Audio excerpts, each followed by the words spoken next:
Frères et sœurs, familles éplorées, que la paix soit avec vous.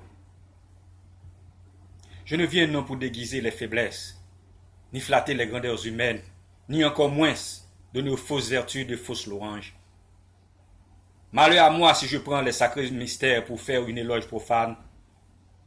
Et si j'attribue à la force ou à la prudence de la chance qui n'est due qu'à la grâce de Jésus-Christ, je cherche à vous édifier plutôt qu'à vous plaire.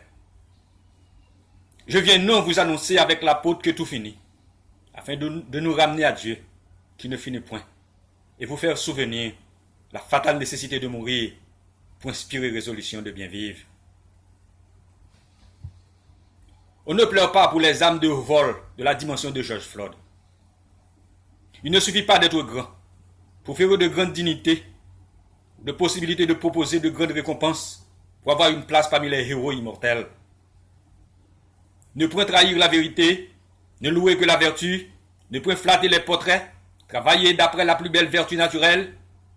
Et tous les héros font des modèles, comme toutes les pièces font des chefs-d'œuvre.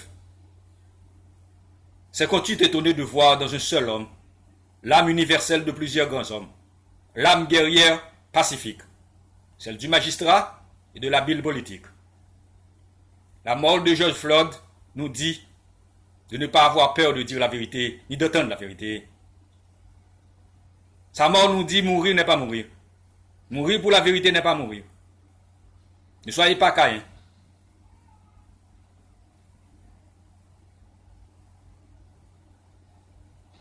Trayvon Martin,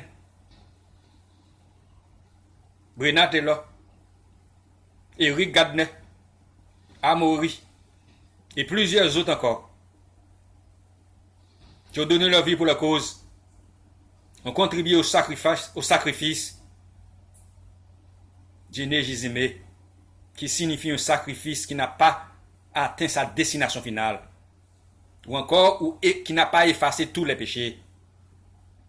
Mais George Floyd a réalisé un sacrifice final, qui n'a rien de différence avec celui de Jésus.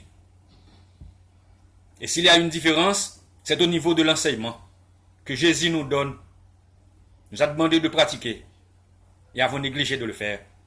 Bien précisément, qui cause la mort de George Floyd aujourd'hui. La mort de George Floyd ouvre la porte au changement du monde, mais a laissé l'Église derrière, devant un tombeau grand ouvert, fouillé par Satan. Pendant que nous donnons face, impuissants, au changement climatique et au coronavirus. Et c'est pour dire, nous tous, nous devons retourner pour faire le contraire de ce que nous avons coutume de faire. Il n'est pas suffisant de dire, George Floyd est mort pour changer le monde, mais plutôt qu'allons-nous faire pour avoir la justice pour tous, tuer le racisme, avoir une santé pour tous et créer une vie pour tous. Quand je considère pourtant les chrétiens ne meurent point, ils ne font que changer de vie, que l'apôtre nous avertit de ne pas pleurer ceux qui dorment dans le sommeil de la paix, comme si nous n'avions point d'espérance. Que la foi nous apporte que l'Église du ciel et celle de la terre ne font qu'un corps, que nous apportons tous au Seigneur, soit que nous mourions, soit que nous vivions, parce qu'il est acquis par sa nouvelle résurrection une domination souveraine sur la mort et sur les vivants. Et je veux retracer de votre mémoire les grâces que Dieu a faites à George Floyd et à tous ceux qui ont contribué au sacrifice du changement, afin que vous louez la miséricorde qu'il vient de leur faire. Autant de vertus qu'ils ont pratiquées font autant de sujets de confiance en la bonté de Dieu qui se plaît à récompenser ceux à qui elle inspire de servir.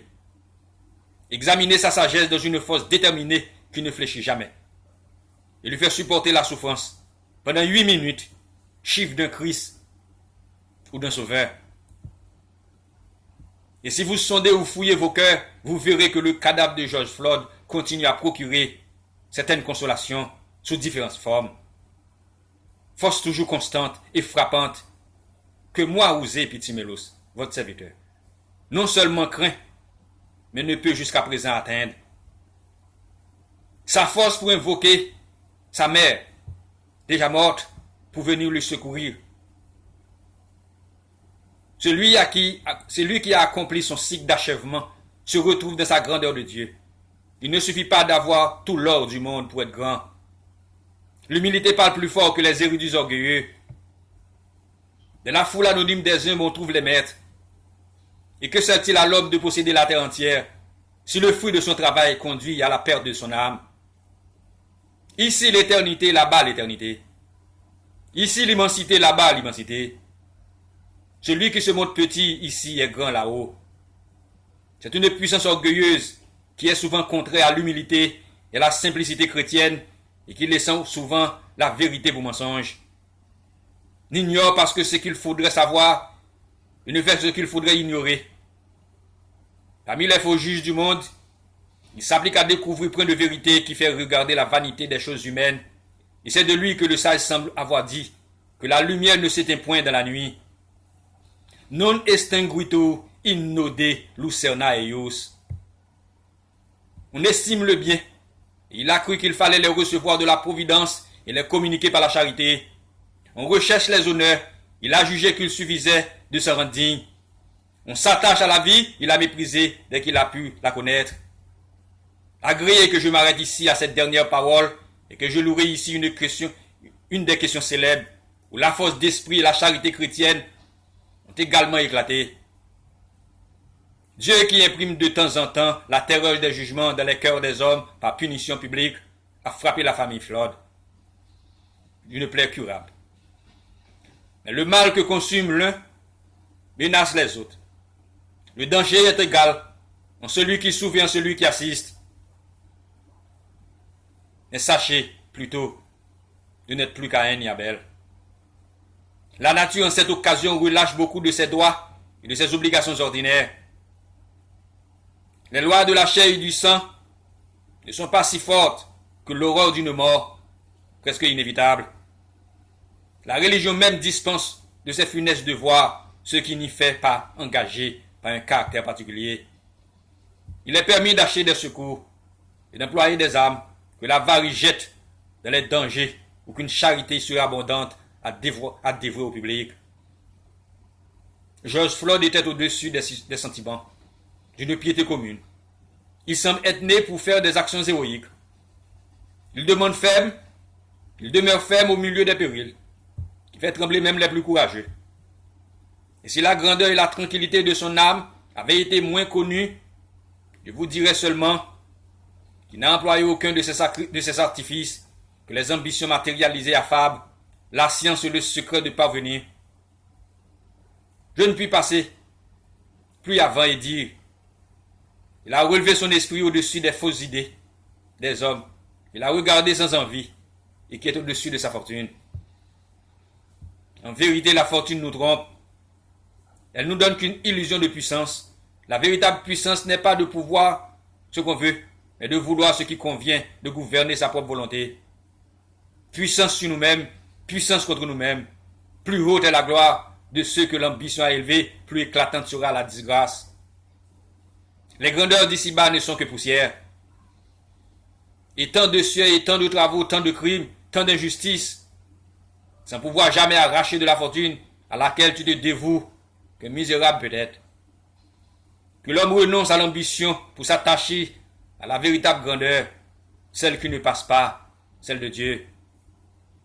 Et Jésus n'a pas refusé de voir le corps mort de Lazare. Imitons son exemple. Méditons sur la mort pour en tirer des enseignements sur l'homme, son néant et sa grandeur. L'homme est un néant. Nos grandeurs sont destinées à s'abîmer de la mort. Notre vie est brève et les générations montantes nous poussent dans l'ombre. Qu'est-ce que 100 ans? Qu'est-ce que 1000 ans? Puisque seul moment les efface. L'homme est grand, cependant par son âme immortelle, qui en fait une créature privilégiée. Son générique s'est asservi l'univers. Sa conscience atteste l'existence d'un bien supérieur à toutes les grandeurs périssables. Enfin, son intelligence lui fait concevoir l'idée d'un être éternel dont il émane. Et s'il est impur, c'est à cause du péché. Mais la loi qui explique la dualité de sa nature lui rend le sens de sa vraie dignité. Il dévoile la sage économie de l'univers où les méchants ne triomphent qu'en apparence. Peu importe en effet d'avoir vécu de la puissance, de les délices, de l'abondance, si cependant tout doit être changé après la mort. Il ne restera rien de grandeur terrestre, si ce n'est que les puissances seront tourmentées puissamment. Le bonheur n'est pas dans la puissance, telle que l'ambition la désire, car cette puissance fait croître les vices. La seule puissance à désirer cette vie est celle qui règle nos mœurs et nos affections, qui modère nos passions, qui nous compose selon Dieu. Autrement dit, il ne faut chercher qu'en Dieu la durée et l'éternité que les insensés poursuivent vainement ici-bas. Tant de bassesse unis à tant de grandeur, et c'est la conséquence du péché. Et voilà pourquoi la mort chrétienne est une résurrection. Pour vous chrétiens, qui tenez encore au monde par vos passions, par vos défis, par vos espérances, rentrez en vous-même, reconnaissez les illusions et les trompeurs du monde qui vous a touché et vous cède de disposition à la vôtre. Et si la mort, dit-on, est la fin de la vie sur la terre, en vérité, elle n'est pas la fin de la vie de l'âme. Defunctus ad hoc loquitur. Quoique mort, il nous parle toujours. Quand on continue à faire vivre par vos paroles et vos idées, on n'est pas mort. Si vous fouillez vos cœurs, vous voyez que ce cadavre de George Floyd vous apporte consolation. Et dans la troupe des philosophes, la fin n'est que le commencement, et que la mort travaille au service de la vie, cause que la vie est le commencement de la fin. Cette mort est vie éternelle. Après la mort glorieuse et parfaite, tremblez devant la mort, c'est faiblesse. Et si la mort est une fête de l'âme, agissez plutôt pour son repos éternel, au lieu de prendre des actions pour plaire à la société. George Floyd vous dirait, ne pleurez pas sur moi. Dieu m'a retiré par la grâce des misères d'une vie mortelle. Pleurez sur vous qui vivez encore dans un siècle où l'on voit, on souffre et on fait tout le jour beaucoup de mal. Là où l'un veut se nourrir de l'énergie de l'autre, ou vivre de la mort de l'autre, apprenez-moi la fragilité des grandeurs humaines. Et si la mort est une fête de l'âme, apprenez à avoir de zèle d'agir pour son repos éternel que pour le plaisir des yeux. Qu'on vous couronne de fleurs, qu'on vous compose de guirlandes, ces fleurs ne sont bonnes qu'à sécher sur votre tombe. Que votre nom soit inscrit dans les ouvrages que la vanité de l'esprit veut rendre immortel. Que je vous plains. S'il n'est pas écrit dans le livre de la vie. Que les rois de la terre vous honorent.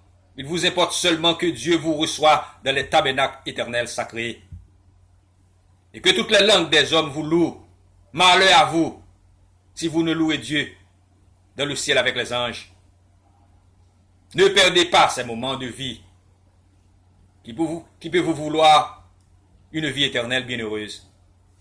Ne pleurez pas la perte de celui qui a fait un si bon voyage, un si bon usage de sa vie. Pleurez plutôt ceux qui font le mal, ceux qui mangent et boivent avec les méchants, qui détruisent les créatures des hommes, de Dieu, ceux qui versent le sang innocent, ceux qui veulent vivre du sang de l'autre ou de la mort de l'autre. Imitons seulement les exemples de George Floyd, afin que nous puissions, comme lui, croître, vivre et mourir en Jésus-Christ, l'unique Fils de Dieu, qu'on le veuille ou non, qui vit et règne au siècle des siècles, dans le Théos Propator, dans le Logos Pantocrator, et dans le Divin Magion, l'Esprit Saint. Que la paix soit avec vous. Amen.